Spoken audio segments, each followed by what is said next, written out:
2025-yil Astyr animatsiya studiyasi uchun ijod, rivojlanish va yangi yutuqlar yili bo'ldi. Keling birgalikda shu yil davomida amalga oshirilgan ishlar bilan tanishamiz. Ishlab chiqarilgan multfilmlar.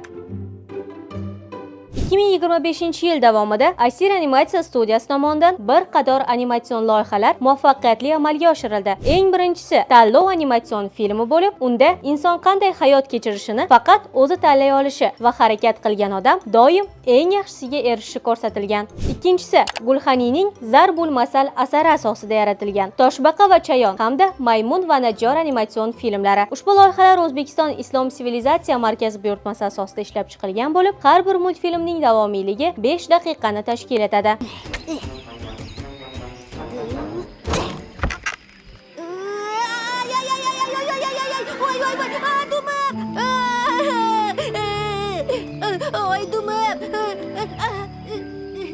Maymun.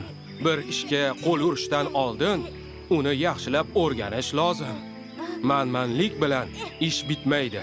Shuningdek, musbat va manfiy nomli animatsion loyiha doirasida ham ishlar davom ettirildi. 2025-yilda ushbu loyiha bo'yicha 20 ta qism ishlab chiqildi. Avvalgi 2024-yilda esa 30 ta qism tayyorlangan edi. Mazkur loyiha O'zbekiston kinematografiya agentligi hamda Renessans TV buyurtmasi asosida amalga oshirilgan bo'lib, unda murakkab bilimlar ham bolalar tilida oson va qiziqarli shaklda tushuntirilgan. Bundan tashqari, Saxovat nomli animatsion film ustidagi ishlar yakuniy bosqichga yetkazildi. Yana bir muhim loyiha Buyuk bobolarim bolaligi nomli animatsion filmlar turkumi bo'lib, u 10 qismdan iborat. Har bir qism alohida mustaqil film shaklida yaratilgan. Multfilm buyuk bobolarimizning bolalik davri, ustozlar va ota-onalarga munosabati, ilmga qiziqishi va zehni haqida hikoya qiladi. Har bir qismning davomiyligi 8-10 daqiqani tashkil etadi va bu loyiha premyerasi ham aynan shu yili 16-dekabr kuni bo'lib o'tdi. Buyuk bobolarim bolaligi nomli animatsion filmlar turkumi 2025-yil 16-dekabr kuni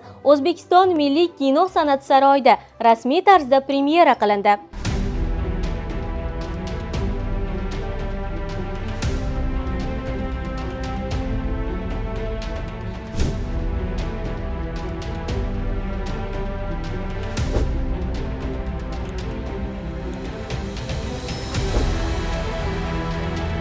Premyeraga taxminan 2,5 mingga yaqin tomoshabin tashrif buyurdi va 10 ta animatsion filmni birinchilardan bo'lib katta ekranlarda tomosha qilishdi.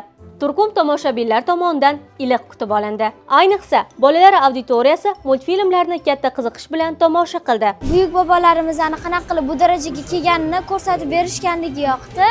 Ba'zi joylar juda ham ta'sirli, ba'zi joylarda yig'lagingiz keladi, ba'zi joylarda kulgingiz keladi. Juda ham qiziqarli qilib ishlangan. Xuddi o'shanga o'xshab, xuddi shunaqa suv o'lchaydigan qilmoqchi bo'ldim. Masalan, yer, suv, anaqa dalani suv bosib ketmasligi uchun shunaqa narsa yaratmoqchi bo'ldim. Texnikalarmi? Ha. Bundan sezish mumkinki, filmlar mazmuni, obrazlar va hikoyalar bolalar uchun tushunarli va qiziqarli shaklda yetkazilgan. Va eng oxirgisi, YouTube platformasida obunachilarimiz soni 24 mingtadan, Instagramda esa qariyb 16 mingtadan oshdi. Bu shunchaki raqamlar emas. Bu bizni qiziqib kuzatayotgan va kontentlarimizni kutayotgan odamlar soni. Shunday ekan, faoliyatimizga befarq bo'lmagan har bir obunachimizga katta rahmat aytamiz. Biz esa yanada ko'proq sifatli va mazmunli animatsion filmlar ishlashda davom etamiz.